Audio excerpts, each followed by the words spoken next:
After the Civil War, African Americans built self-sustaining towns with schools, churches, businesses, and land ownership to resist Jim Crow oppression. These were not just places to live, but symbols of resilience, ambition, and determination to claim a rightful place in the American story. Imagine entire communities where children could attend schools run by their own teachers, where families worshipped freely in churches built with their own hands, and where hardworking men and women cultivated land that truly belonged to them. These communities thrived despite the odds, standing as living proof that progress was possible even under the shadow of segregation. Yet, history often reminds us that progress in the face of injustice does not come without risk. For every acre of land owned, for every successful business, and for every ballot cast, there were those determined to destroy what African Americans had worked so hard to achieve. These towns became targets, not because of wrongdoing, but because of their very success. And that is where the story of Ocoee, Florida, begins. In 1920, Ocoee was home to a thriving black community that dared to dream of equality and prosperity. Families planted orange groves, built schools, and created homes where children could feel safe. The residents of Ocoee embodied the promise of a better future, one where freedom was more than a word, it was a lived reality. But on the night of the presidential election, that dream was shattered. A wave of violence swept through the town, leaving devastation, fear, and silence in its wake. The Ocoee Massacre became one of the most tragic and overlooked chapters in American history. A brutal reminder of how fragile progress could be in the face of hatred and oppression. This story is not just about the past. It is about understanding how history shapes the present. When we look at issues of economic inequality, housing disparities, or the ongoing fight for civil rights, we are seeing echoes of what happened in places like Ocoee. To understand where we are today, we must first uncover what was buried yesterday. Over the course of this video, we will explore not only what happened in Ocoee, but also why it matters now. We will trace the rise of a community that built something extraordinary, examine the forces that tried to tear it down, and reflect on the lessons we must carry forward. This is a story of loss, but also of resilience, because even in the face of destruction, the voices of those who lived and dreamed in Ocoee still speak to us. If you believe stories like this deserve to be remembered, I invite you to join us. Please like this video, share it with others who value history, and subscribe to the channel so you do not miss more powerful stories that bring the past to life.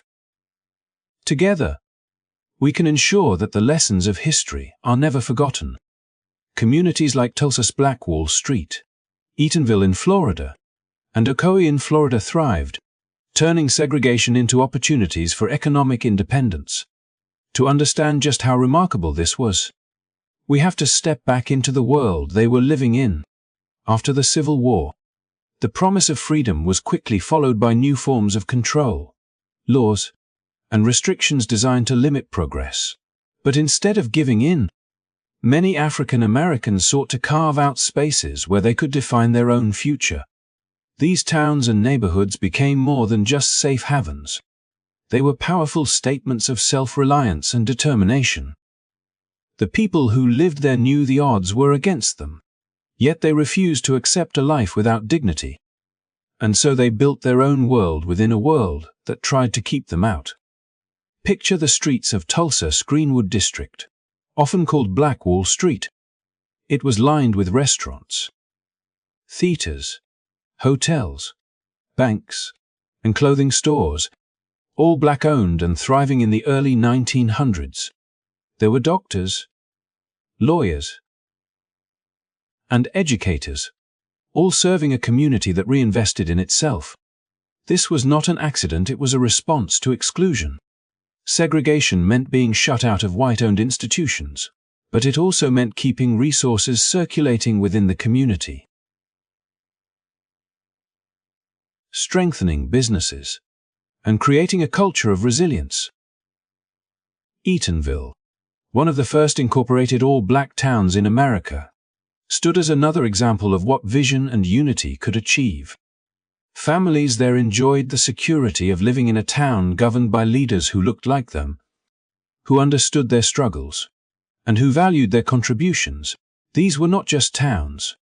They were thriving experiments in freedom, proof that with opportunity, people could flourish. Ocoee, Florida, was another such community. Nestled among groves of oranges, it became home to families who worked the land, built schools, and created businesses. These families dreamed of handing down property and opportunity to their children, creating the foundation of generational wealth. The land was more than soil. It was the anchor of identity and independence. For many families, owning a farm or a house symbolized more than financial stability. It represented the right to exist on their own terms, in a time when laws and policies sought to silence their voices. Ocoee's residents were writing a different story, one of courage, perseverance, and hope. What made these communities so powerful was the way they redefined the limits imposed on them. Segregation was meant to confine, to reduce option, and to impose poverty. But in many places, people transformed it into an opportunity to build something unique. If black citizens could not attend white schools, they built their own and staffed them with dedicated teachers who often gave everything to ensure that young minds had a chance to learn.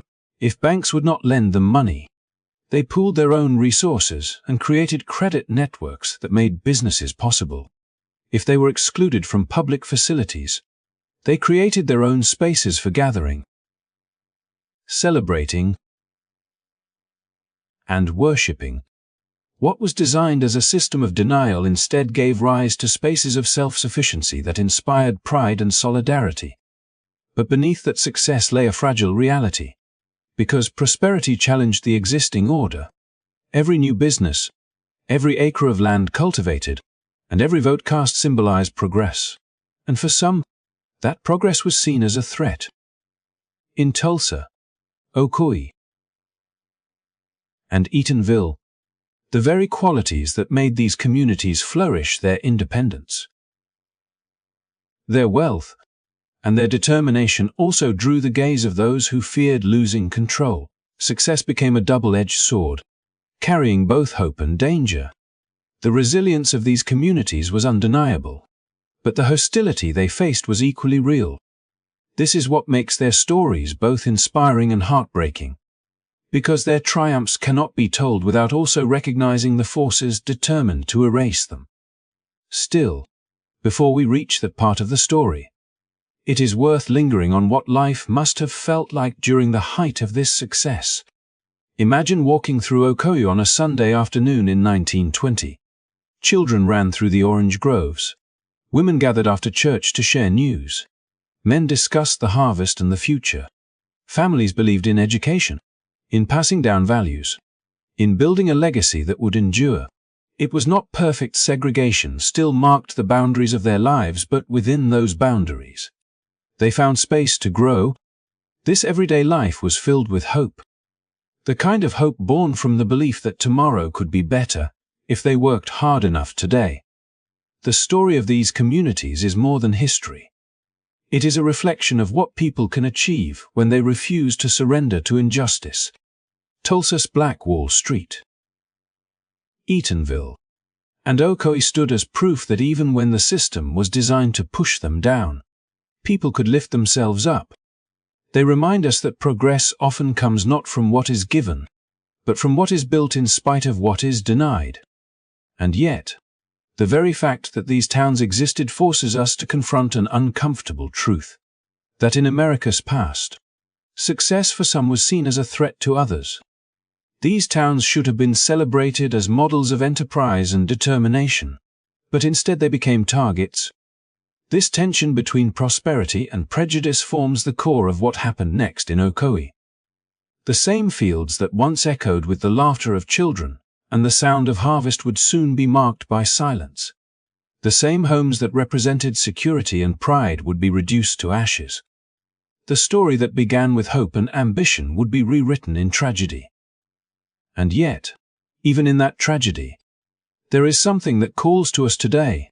It is the reminder that communities can rise, that progress is possible, and that the fight for dignity is never in vain. To remember Ocoee, Tulsa, and Eatonville is to remember both the heights of what was achieved and the depths of what was lost. And in that memory lies the responsibility to ensure that such erasure never happens again. The election of 1920 carried with it a sense of anticipation, unlike any that had come before. A turning point where the old world and the new seemed to collide in ways that would forever shape the nation.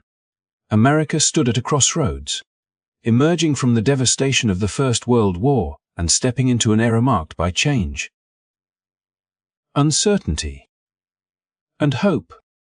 On the ballot was Warren G.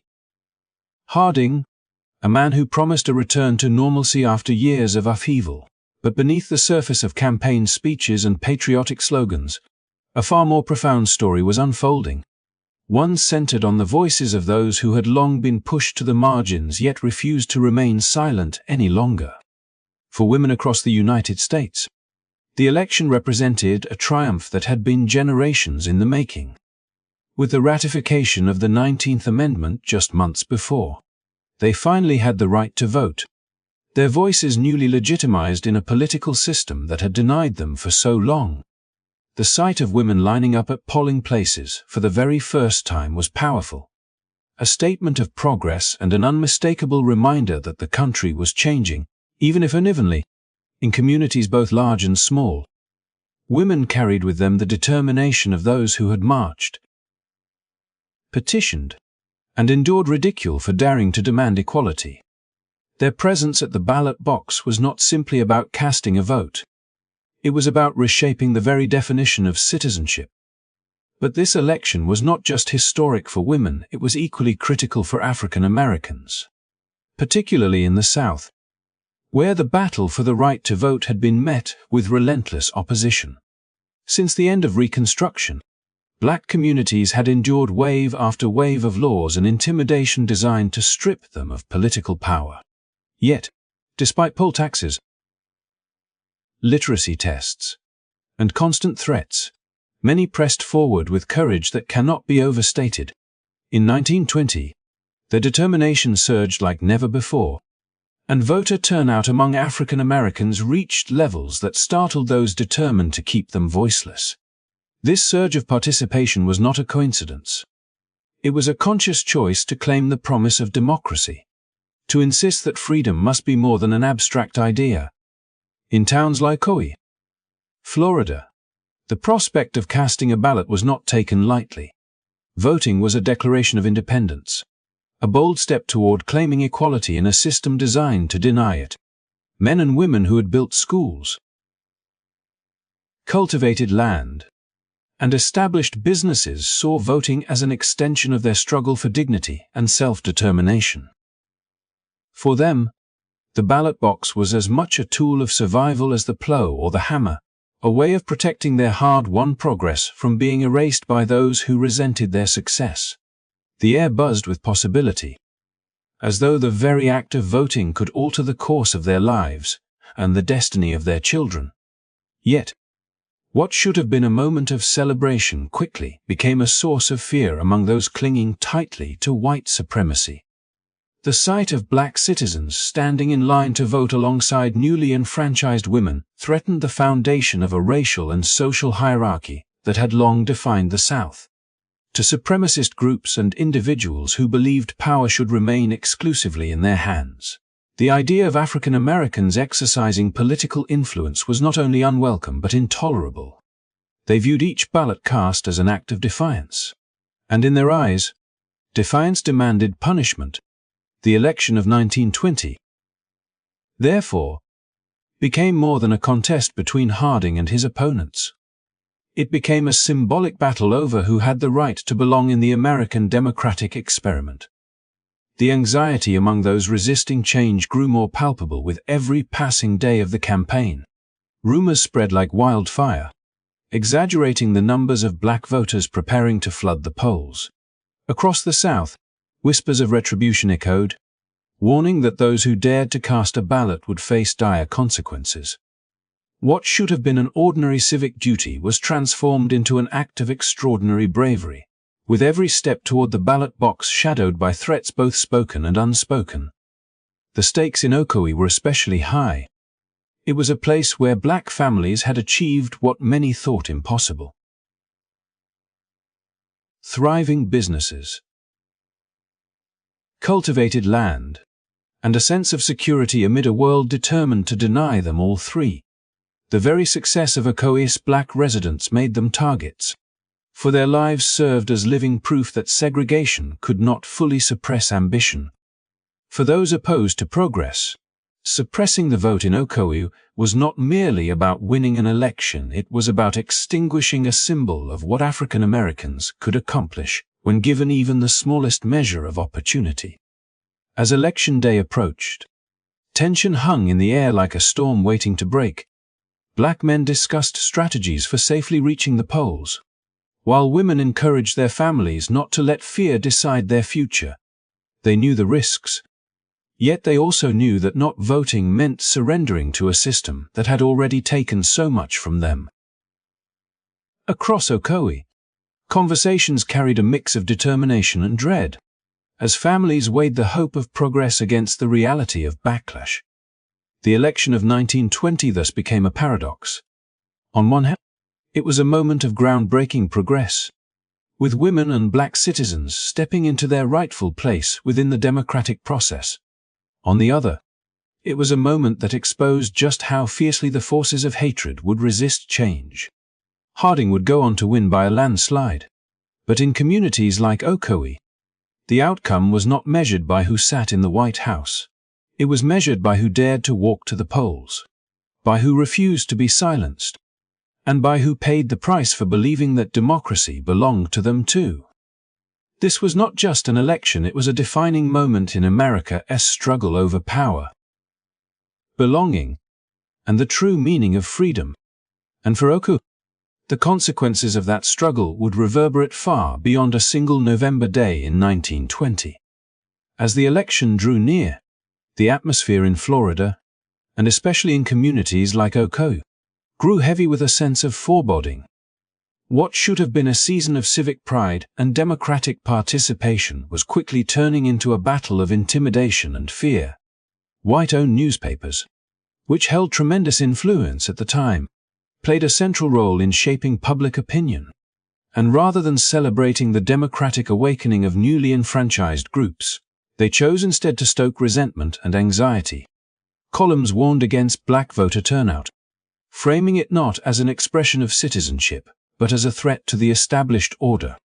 These warnings were not veiled in neutrality.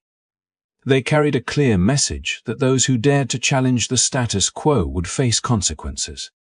Every printed word served as both a caution and a provocation, amplifying the tension already simmering beneath the surface of society. Alongside the rhetoric of newspapers came the renewed visibility of an organization that had long thrived on terror, the Ku Klux Klan. After years of relative dormancy, the group surged back into prominence during this period, feeding on fears of social change and expanding into communities across the South with calculated precision. Their processions, often staged at night with fiery crosses and chilling displays of power, were designed to send an unmistakable signal. In towns like Ocoee, these public demonstrations were not simply symbolic acts. They were warnings, reminders that those who stepped out of line would not be tolerated. The Klan's reemergence aligned seamlessly with the rhetoric of the newspapers, both forces working together to build an atmosphere where black citizens were expected to choose silence and submission over participation and progress. For African Americans determined to exercise their rights, the intimidation was relentless. Stories spread of men being threatened if they even considered approaching a polling station, of families warned that their homes and livelihoods would be destroyed if they dared to vote. The whispers of violence were never idle threats, for the memories of past attacks lingered in the collective consciousness of these communities. People knew all too well that mobs could be summoned with terrifying speed, and that local law enforcement often turned a blind eye, if not actively participated.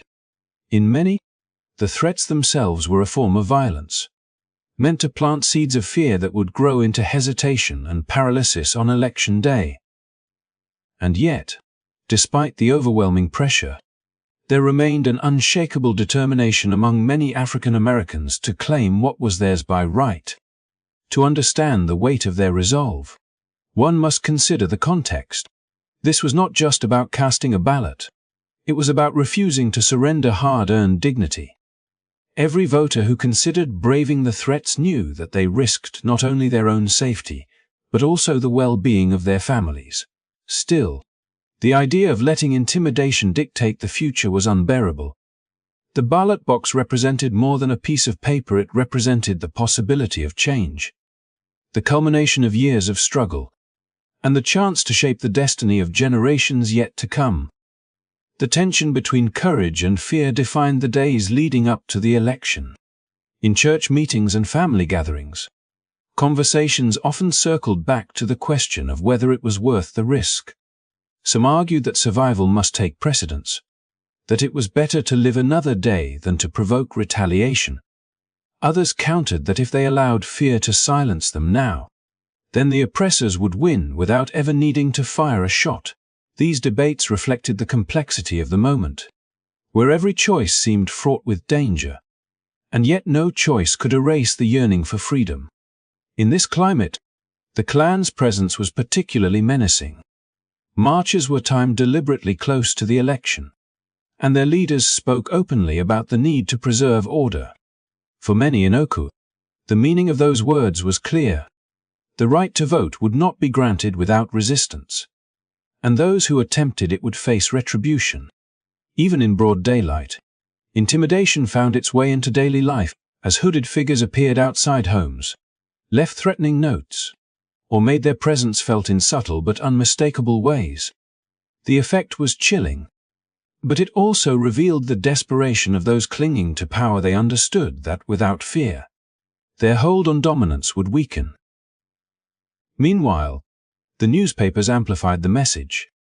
Headlines warned that black political influence would destabilize the state. Editorials insisted that participation from these communities was illegitimate, and articles painted a future where society unraveled if equality advanced too far.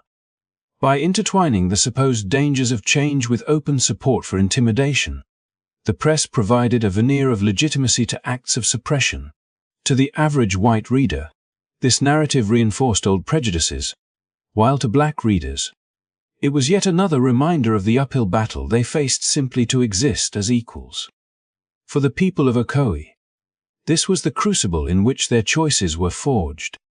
On the one hand was the promise of a democracy that claimed to be for all, a system that had finally extended the right to women and, at least in principle, to every man regardless of race. On the other hand was the reality of organized opposition, backed by powerful voices and violent forces determined to ensure that these rights remained little more than words on paper. It was within this clash that ordinary families had to make extraordinary decisions whether to risk everything by walking to the polls, or to protect their lives and homes by staying away. The 1920 election in Florida, therefore, was about more than political candidates or campaign platforms. It became a battleground for the soul of democracy itself, where the question was not simply who would lead the nation, but who was allowed to participate in choosing that leader. For African Americans, the answer came at a terrible cost, for the warnings issued in newspapers and by hooded marchers were not idle threats, they were the harbingers of violence that would soon erupt in Ocoee. The stage was set, the tension unbearable, and the fragile dream of equality dangled on the edge of being torn apart. On the morning of November 2nd, 1920, as the sun rose over the orange groves of Ocoee, the air was already charged with unease. Families moved quietly through their routines, but beneath the surface of daily life, the weight of the election hung heavy. For weeks, newspapers had issued warnings, hooded riders had marched brazenly, and whispered threats had drifted through the streets. Yet still, there were those who resolved that this day would not pass without their voices being heard. Among them was Moose Norman, a prosperous black farmer and businessman whose success had long made him a target of envy and hostility. Norman's decision to cast his vote that day was more than a personal choice. It was a declaration that his dignity could not be stripped away, no matter how much fear had been sown. Norman represented what many in Ocoee aspired to achieve. He owned land, cultivated crops, and lived with a sense of independence that was rare in a system designed to keep black families in perpetual dependence. His accomplishments stood as proof that ambition, resilience, and hard work could carve out a space of prosperity even in hostile soil.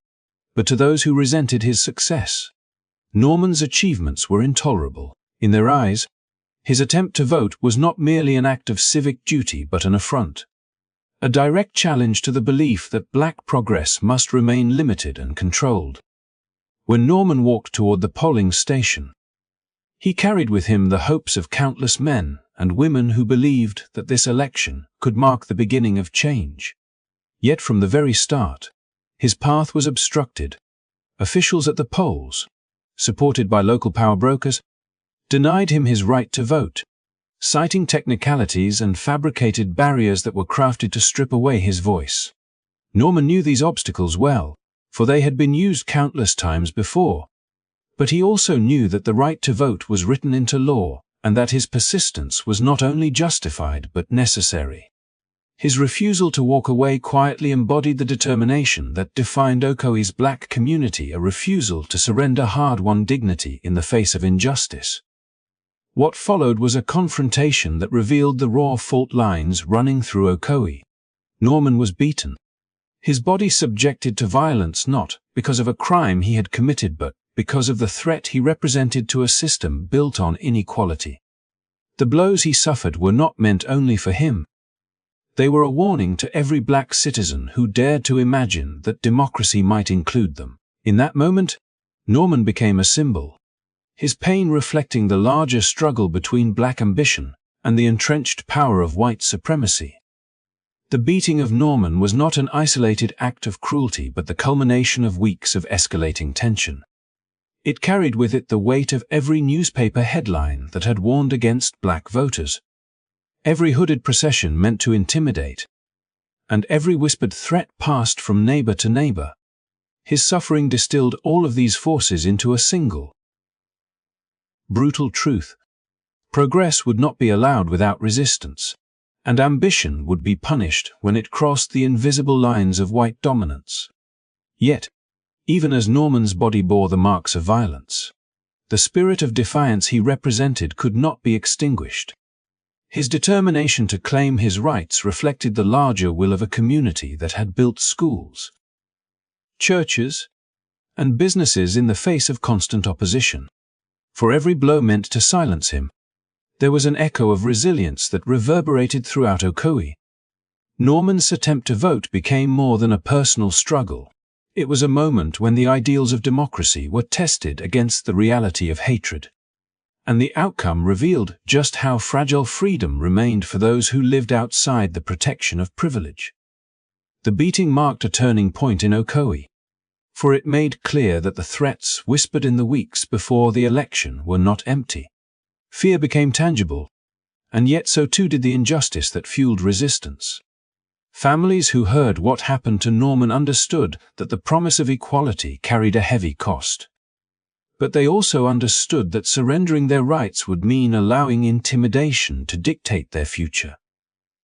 In kitchens, in churches, and on the porches of wooden houses, the story of Norman's denial spread quickly, reminding everyone that the stakes of this election went far beyond a presidential contest.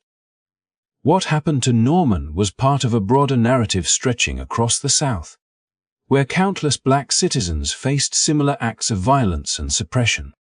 But in Ocoee, the symbolic power of Norman's beating magnified the community's vulnerability. His wealth, his land, His status, all the markers of success that should have guaranteed security, offered no protection against the fury of those determined to enforce submission. If a man like Norman could be denied his rights and attacked for demanding them, what chance did others have? This question hung over Ocoee like a dark cloud, even as the day moved forward toward an eruption of violence that would change the town forever. The image of Norman being turned away from the polls, of his body marked by violence, lingered as both a warning and a testament. It was a warning of the lengths to which white supremacy would go to preserve its power. But it was also a testament to the courage required simply to stand in line at a polling station when every signal screamed that you did not belong. In his insistence on voting, Norman affirmed the humanity and determination of his community, even as the blows he received underscored the brutality of a system designed to deny that humanity. In the days and years that followed, Norman's story would remain inseparable from the memory of Ocoee, a reminder that progress has always come with sacrifice, and that ambition has always been met with resistance from those unwilling to share power. His denial at the polls and the violence he endured revealed the depth of the struggle that defined the early 20th century. When the promise of democracy was dangled before African Americans but withheld by force, Norman's story was not just his own, it was the story of a people who believed in the possibility of change, even when every effort was made to convince them otherwise. In remembering Norman, we remember more than a single man denied the vote. We remember the fragile hope of a community on the edge of transformation, the courage it took to demand equality, and the devastating consequences of a society unwilling to accept it. His struggle stands as a chapter in a much larger book, one that tells of ambition, resistance, and the unyielding pursuit of dignity in the face of overwhelming odds. And it was this chapter, marked by Norman's suffering, that set in motion the chain of events leading to one of the darkest nights in Florida's history. As the turmoil of Election Day intensified and news of Norman's ordeal spread through the black community of Ocoee, the weight of what had happened pressed heavily on every household. Fear settled over the groves and fields, yet alongside it burned a determination not to be broken. In the midst of this storm stood Julie Perry, another figure whose prosperity and independence had long made him a target of resentment. Perry was not merely a landowner but a symbol of dignity and resilience. A man who had built his life through hard work and who refused to be diminished by the prejudice surrounding him. His farm, his family, and his sense of self-respect were the foundations of his existence. And when the violence that had begun at the polls threatened to spread further, Perry resolved that his home would not be surrendered without resistance. The mob that gathered outside Perry's house was not a spontaneous crowd, but an organized force emboldened by the sense that they were carrying out a mission to preserve the balance of power. They had already marked Norman, and now their attention turned to Perry, whose wealth and influence seemed intolerable to those who believed prosperity should belong only to themselves. The air that night was charged with menace as the mob approached his property, their shouts cutting through the darkness.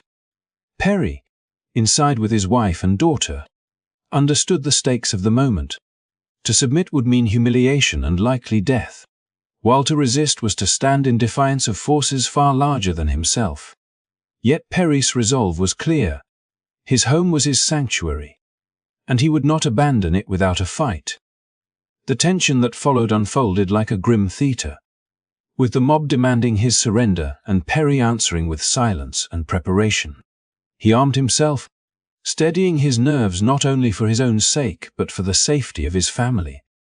When the attackers began forcing their way toward the house, Perry issued a warning that he was ready to defend what was his. The stillness that followed was shattered by gunfire, and in an instant, the quiet of the night gave way to chaos. Perry's shots were not fired recklessly, but with the precision of a man defending his ground. The mob, startled by his determination and skill, realized that they faced not a desperate man cowering in fear, but a landowner prepared to resist with all he had. As bullets tore through the night air, Perry's daughter was struck, a cruel reminder that innocence often paid the price when hatred turned to violence. Yet even wounded and under siege, Perry continued his defense, forcing the attackers to retreat momentarily.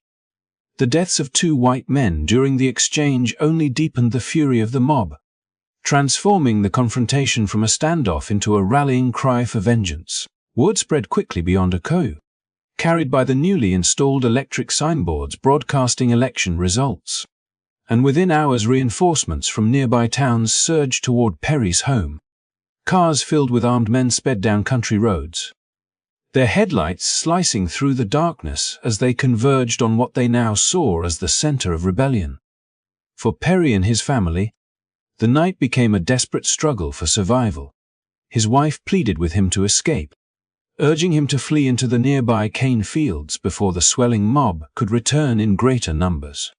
Bloodied and exhausted, Perry hesitated, torn between his instinct to defend and his duty to protect those he loved. Ultimately, he slipped away into the shadows, leaving his wife and daughter behind in hopes that they might be spared the full force of the mob's wrath. But his departure did not end the assault. When the reinforcements arrived, they stormed the house, their anger magnified by the earlier casualties. The violence escalated into a frenzy, fueled not only by rage but by a desire to make an example of Perry and his community. Captured and wounded, Perry was taken to the jail in Orlando. For a brief moment, it seemed as if the machinery of law might intervene, that the mob would relinquish its fury to the authorities. But the illusion of justice evaporated with the dawn. As the sun rose, the mob stormed the jail, dragging Perry from his cell. There was no trial, no defense, only the brutal certainty of vigilant retribution. His life ended not in the sanctuary of his home, but on a roadside, his body left hanging as a warning to others who might dare to resist. The spectacle of his death was meant to silence ambition, to erase hope, and to demonstrate that no amount of wealth, respectability, or land ownership could shield a black man from the wrath of those determined to preserve dominance. The standoff at Perry's home and his eventual fate revealed more than the cruelty of a single night. It exposed the fragility of security for black families who had invested in the promise of independence and hard work. Perry's estate, built through determination and sacrifice, should have been a legacy for his wife and children.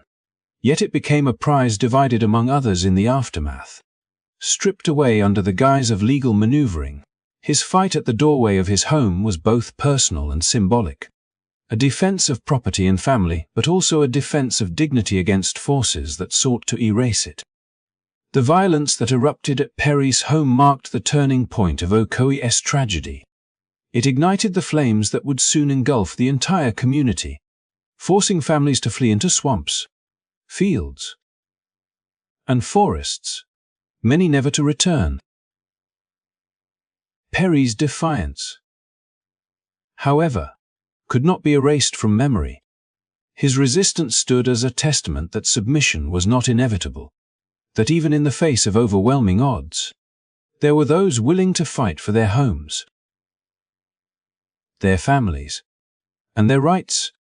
His story became intertwined with that of Norman and the broader fate of Ocoee, together forming a narrative of ambition, resilience, and the devastating consequences of a system that could not tolerate equality. To remember Perry is to remember not only the loss but also the courage that defined his final stand. He faced the mob knowing the risks, yet he chose to defend what was his, embodying the spirit of a community that refused to bow quietly to intimidation. His struggle reminds us that the path to justice has always been paved with sacrifice, and that the measure of a man's life is not in how it ends, but in the principles he defends. Perry's home became a battlefield, and though it was overtaken, his legacy of resistance endures, a reminder of what it meant to stand firm in the face of terror and to affirm one's humanity against forces determined to deny it. The flames that swept through Ocoee on that election day were more than just the fires that consumed wood and brick. They were the outward manifestation of a deeper and more sinister rage. ignited by fear and hatred. As mobs surged into the town, they carried with them not only weapons, but a sense of entitlement rooted in a world that sought to deny black citizens their humanity and their rights. The first places targeted were the very symbols of resilience and community. Churches that had echoed with hymns of hope and sermons of perseverance. Homes that had sheltered generations. And neighborhoods where children had played in peace only the day before. Within hours, the sound of laughter, prayer, and ambition was replaced with gunfire, shouting, and the crackling of flames, creating a scene so devastating that those who survived would never again be able to call Ocoee home. For many families, the violence came suddenly. Without warning, some had gone to bed the night before believing that their role in shaping democracy would be respected, only to awaken to chaos and terror. Entire neighborhoods, once filled with the pride of hard work and ownership, were reduced to ash. It was not simply the destruction of buildings, but of legacies, years of savings invested in land, crops, and homes, obliterated in a matter of hours. The mob's actions were a calculated attempt not only to punish individuals like Perry, who had dared to resist, but to erase an entire community's existence from the landscape of Central Florida. The killing was indiscriminate, and though official records minimized the numbers, accounts passed down through generations tell of dozens, perhaps more than 50, who lost their lives. The violence escalated with horrifying precision. Armed groups moved methodically, ensuring that no corner of Black Ocoee was spared. When Perry was captured, his fate became a public spectacle. His lynching was intended not merely as vengeance, but as a brutal warning to anyone who might ever again challenge the system of dominance. To the mob, extinguishing his life was a way to extinguish hope itself, to send a message carved not in law or policy but in fear and terror. Yet, even in the face of such brutality, what stands out most in the memory of Ocoee is not only the violence itself but the permanence of its aftermath. Survivors, those who managed to flee with nothing more than the clothes on their backs, carried with them the weight of loss too immense to calculate. They were forced to abandon farms that had been nurtured with care, businesses that had served their neighbors, and communities that had represented both economic stability and cultural pride. When the dust settled, Ocoee was emptied of its black residents. The silence that replaced the bustling life of the town was not accidental, it was by design. A cleansing that transformed Ocoee into a place where the idea of black prosperity would no longer be tolerated. This act of displacement was not a single event confined to Ocoee, but part of a broader pattern seen across the South and beyond. Entire towns and cities saw black citizens driven out by similar violence, their land and property seized or sold at a fraction of its worth. Absorbed by those who had wielded power through terror, Ocoee became a cautionary tale whispered among black communities elsewhere, a reminder of the risks that came with standing too boldly for rights that were theoretically guaranteed, but violently denied in practice. It highlighted the fragile line between participation in democracy and the catastrophic price that could be exacted for it. Still, memory is a stubborn force. Though Ocoee's black residents were gone, the story could not be erased. Families told their children and grandchildren of what had happened, passing down not just the trauma but the truth. Oral histories, safeguarded within families, eventually became the foundation for historical investigations that revealed the scale of what had occurred. Each retelling was an act of resistance in itself, ensuring that the attempt to silence the victims would never be fully successful. The very fact that we speak of Ocoee today is a testament to the endurance of those voices that refused to be extinguished, even when everything around them was reduced to ashes. The Ocoee Massacre, as it would later come to be known, is more than a tragedy locked in the past. It is a lens through which we can understand the costs of hate and the resilience of memory. It shows how democracy, when guarded by violence instead of equality, can be twisted into a tool of exclusion rather than empowerment. It is also a stark reminder of the courage it takes to demand recognition in a world built to deny it. The men and women who stood up in Ocoee knew the risks they faced, and though the consequences were horrific, their determination laid the groundwork for future generations to continue the struggle. Today, the fields where crops once grew and the streets where children once played remain marked by an absence that is hard to ignore. Yet in telling their story, we begin to reclaim what was taken, not in land or buildings but in acknowledgement and understanding. The tragedy of Ocoee is not merely about what was lost, but about the enduring fight to ensure that such losses are not forgotten.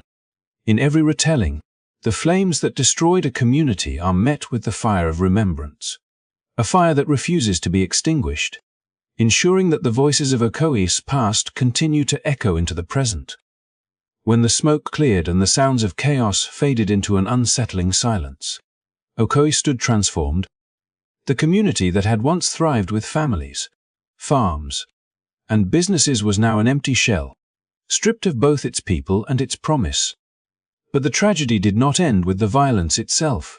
In the days, weeks, and months that followed, what remained of Black Ocoee was systematically dismantled under the guise of legality. More than 330 acres of fertile land and 48 carefully cultivated lots, once symbols of black prosperity and independence, were confiscated and redistributed to white residents. What could not be taken by fire was seized by pen and gavel, as local officials and courts provided a veneer of legitimacy to what was, in essence, the continuation of the same campaign of erasure that had begun with the mob's tortures. The dispossession was as devastating as the violence that preceded it. For families who had fled in terror, there was no opportunity to return and reclaim what was rightfully theirs. The very institutions that should have protected their rights, courts, local governments, and law enforcement, became complicit in ensuring that the survivors had no recourse. Titles to land were transferred as though they had simply been abandoned, though the truth was that they had been stolen through bloodshed and intimidation. In some cases, property changed hands for little more than a signature, with white neighbors or opportunistic speculators stepping in to claim ownership of what black families had spent generations building. The story of this confiscation is not just about acres and lots, but about dreams uprooted and futures stolen.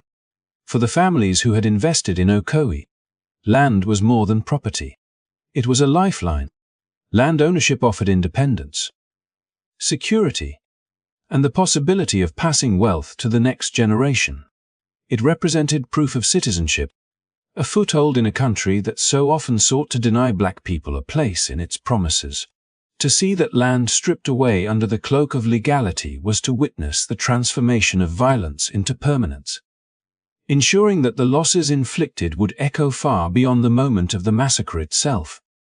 The redistribution of property reshaped Ocoee into a town that bore no trace of its once thriving black community. White residents, many of whom had either stood by during the violence or actively participated, now profited from the absence of their former neighbors.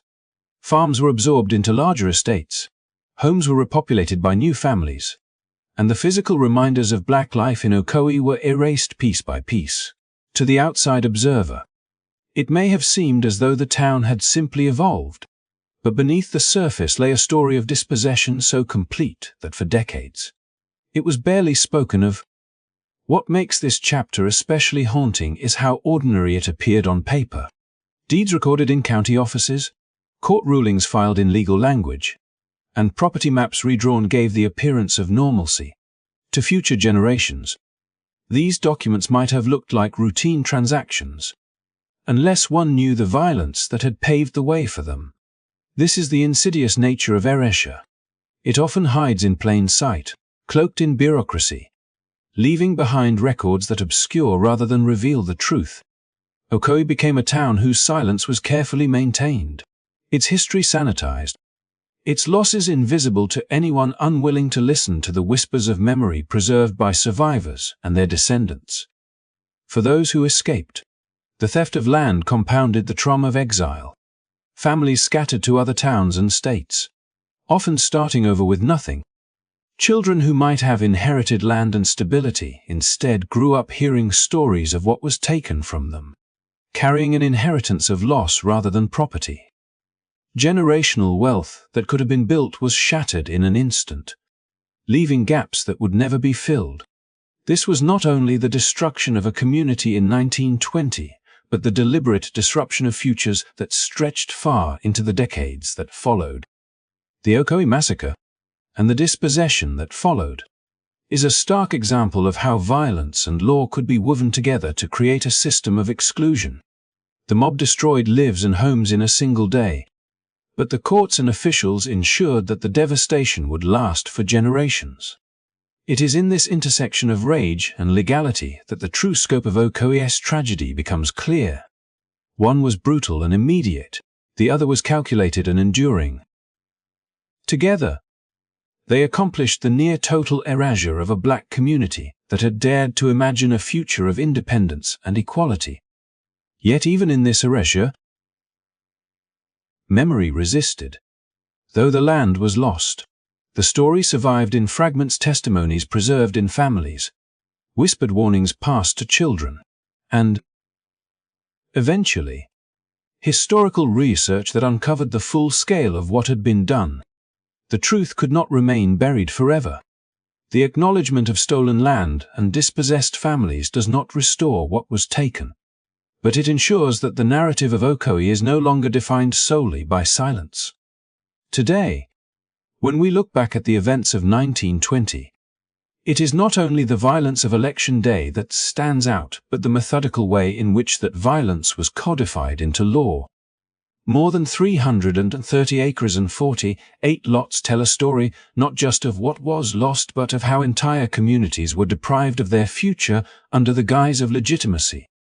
To understand Ocoee is to recognize that this was not an accident of history, but a deliberate act of removal, one that reshaped the town and left scars that still linger. And in remembering this truth, we restore dignity to those who were forced from their homes, ensuring that their presence, though erased from the land, will never be erased from history. In the aftermath of Ocoee's devastation, when silence pressed heavily upon the ruined town, and the voices of those who had fled were drowned out by the official records that concealed more than they revealed, it might have seemed as though the story of the massacre would disappear entirely, folded into the shadows of history and forgotten by those who had no interest in remembering. Yet memory has a way of finding its keepers, and in this case, it was writers, storytellers, and activists who refused to allow the truth to be extinguished. Among them was Zora Neale Hurston, whose gift for capturing the lives, struggles, and spirit of black communities gave voice to experiences that might otherwise have been erased. And Walter White, the NAC leader who dedicated his career to exposing racial violence across the nation, including the tragedy that befell Ocoee. Their words did what the flames of the mob and the rulings of the courts could not. They preserved the reality of what happened, carrying it forward for future generations to confront. Hurston, born in Eatonville, Florida, a town not far from Ocoee, grew up in one of the first all-black incorporated municipalities in the United States. Her perspective was uniquely attuned to the resilience and richness of black communities, as well as the constant threat they faced from the wider society around them. Through her ethnographic work, novels, and essays, she painted vivid portraits of life that defied stereotypes and gave dignity to voices too often ignored. While she did not write a full chronicle of the Ocoee Massacre itself, her presence in the region and her commitment to documenting black experience ensured that the memory of such violence could not vanish without resistance. In her stories, one can hear echoes of the struggles faced by those who dared to thrive in places like Ocoee, only to be uprooted by forces intent on erasure. Walter White, however, confronted the massacre head-on, nearly invisible due to his light complexion. White used his ability to pass as white to investigate racial violence in the South, often at tremendous personal risk. In the 1920s, he traveled through towns still haunted by the smell of smoke and the silence of abandoned homes, interviewing survivors and piecing together accounts that local officials wanted buried.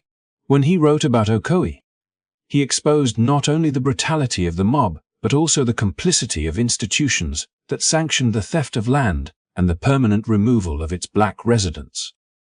His work as part of the NAAP was instrumental in ensuring that what happened in Ocoee joined the broader record of atrocities that the nation could no longer claim to ignore. Without his commitment, the massacre might have been reduced to a whisper passed among families, its truth lost outside of private memory. What Hurston and White accomplished was more than documentation. It was an act of defiance against enforced silence. In preserving the voices of those who had been displaced, they challenged the narrative that Ocoee's transformation into an all-white town was natural or inevitable. They revealed that behind the official maps and deeds lay violence, theft, and the willful destruction of a flourishing black community. Their words turned absence into presence, forcing readers to see not just what remained but what had been lost. For decades, the Ocoee Massacre lived on in this way, half hidden, half revealed, carried forward not by textbooks or monuments but by the fragile persistence of memory. Descendants whispered stories of land left behind, of churches burned, of neighbors who vanished overnight. These recollections, fragile as they were, gained strength when amplified by writers and activists who had the courage to put them on record. In doing, they created a bridge between the silence imposed in 1920 and the possibility of recognition in the years to come. The importance of their efforts cannot be overstated. In a time when newspapers and officials often denied or justified racial violence, when local histories were written to glorify progress while concealing the cost at which it came, the decision to bear witness was radical.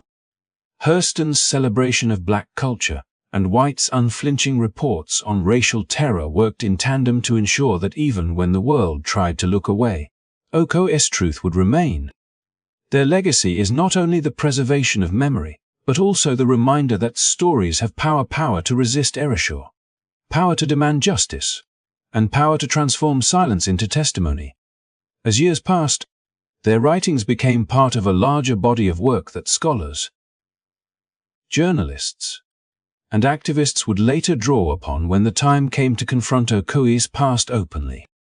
When modern investigations and commemorations began to shed new light on the massacre, it was not as though the story was being told for the first time. It had always been there, waiting, preserved in the words of those who refused to let it fade.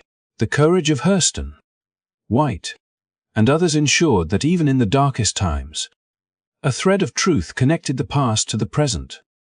To reflect on this today is to recognize the essential role of memory keepers in the struggle for justice. Without them, the fields where homes once stood in Ocoee might still be seen as empty by design, rather than as the stolen inheritance of families who were never allowed to return. Without them, the story of Ocoee might have remained a local rumor rather than a national lesson. In their writing, we find not only the record of an atrocity, but also the resilience of a community that, though scattered, refused to be erased. The massacre destroyed lives, homes, and futures, but it did not succeed in erasing the truth. Thanks to the determination of writers like Zora, Neale, Hurston, and Walter White, the silence that followed was never complete. Their work carved a space in history where Ocoee could not be forgotten, ensuring that even as decades passed, the memory of what happened in that Florida town continued to speak, urging us to remember, to reflect, and to refuse to let such stories slip into oblivion. The massacre in Ocoee was not simply an isolated outburst of violence.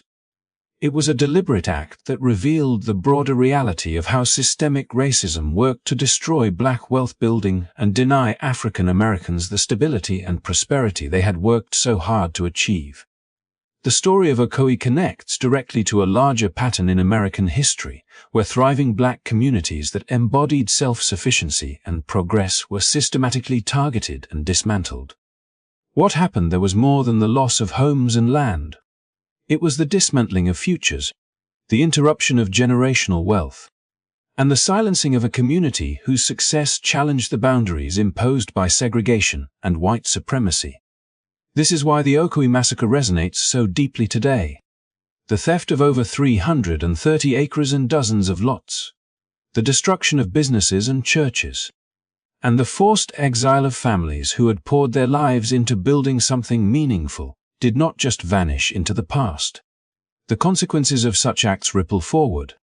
Generations who might have inherited land, education, and economic security instead inherited stories of loss, trauma, and starting over from nothing. The erasure of wealth in Ocoee mirrors what occurred in Greenwood's Black Wall Street, in Rosewood, and in other communities across the United States where success was perceived as a threat rather than a triumph. When we draw a line from Ocoee in 1920 to the present, we see echoes of that same pattern in modern forms of discrimination. Mass incarceration continues to disproportionately affect black families, removing individuals from their communities, disrupting lives, and draining financial and emotional resources. Housing inequality persists through redlining, predatory lending, and gentrification, creating barriers that prevent families from achieving the same stability and wealth that land ownership once symbolized. Employment discrimination, inequities in education, and unequal access to healthcare further compound these issues, ensuring that the legacy of Ocoee is not confined to history books but lives on in structures that still need to be dismantled today.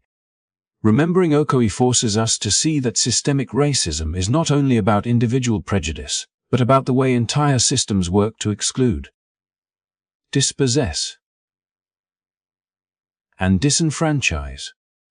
It challenges us to confront the uncomfortable truth that the prosperity of some was often built upon the destruction of others. It also reminds us that forgetting is itself a form of complicity because silence allows these patterns to repeat. Yet in telling this story, we also uncover a powerful legacy of resilience. The families who survived carried their memories forward. Writers like Zora, Neale, Hurston, and activists like Walter White ensured that the truth of Ocoee would not be lost. And today, historians, educators, and descendants continue to fight for acknowledgement, recognition, and justice. The massacre teaches us about loss, but it also teaches us about the unyielding strength of memory and the importance of preserving stories that might otherwise be buried. The tragedy of Ocoee compels us to ask difficult but necessary questions. How many other stories like this remain untold? How many families still live with the invisible scars of loss and dispossession? And most importantly, what can we do in the present to ensure that the systems which enabled Ocoee do not continue to harm future generations? By learning from the past, by understanding the mechanisms of oppression, we arm ourselves with the tools to demand a different future, one in which equity is not just a distant promise, but a lived reality. As we close this story, let us remember that Ocoee is not only a story of destruction but also a call to action. It is a reminder of how fragile progress can be when it is not protected, but also how powerful truth can be when it is told. To honor those who lost their homes, their land, and their lives, we must continue to speak their names, to tell their story, and to ensure that the silence imposed upon them a century ago is broken once and for all. Thank you for taking the time to listen and reflect with us on this important chapter of history. If you found this story meaningful, please take a moment to like this video, share it with others who believe these stories deserve to be remembered, and subscribe to our channel so you can continue to explore more untold histories with us. Your support helps ensure that these narratives live on and reach wider audiences who need to hear them. We hope that tonight, as you rest, you carry with you not just the sorrow of what was lost, but the determination to be part of a future where justice and truth guide us forward. Thank you once again for being here, and from all of us, we wish you peace, reflection, and a very good night.